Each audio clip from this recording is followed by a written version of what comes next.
very impressed by how many quality checks and quality controls you actually do.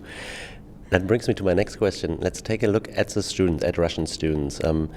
Do they normally fit easily in when they go to study abroad?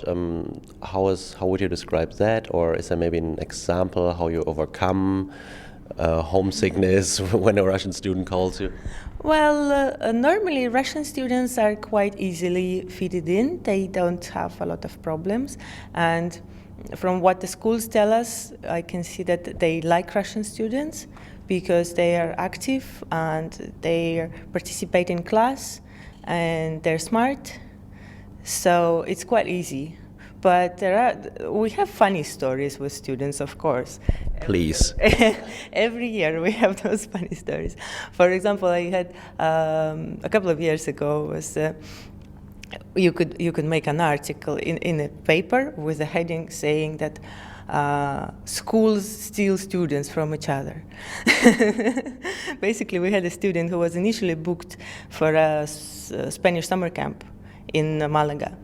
But then his parents decided to book him with a different school. So we canceled that school and booked him in a different school, which was like twice more expensive. And just before he was about to leave, the first school started sending me emails asking his flight details. I'm saying, come on, people, we canceled him. Here is the cancellation confirmation from you. And they say, okay. So he flies to Malaga, and guess what? They meet him at the airport. He goes with all the other Russian students on a bus, and he's on the list. So the school accepts him, the first school. They take him to school, they put him in the campus. Never mind, he never paid them. So, and the other school, they're looking for him at the airport till 2 o'clock in the morning, and they can't find the student. Finally, luckily, I had his own mobile number put in his transfer confirmation form.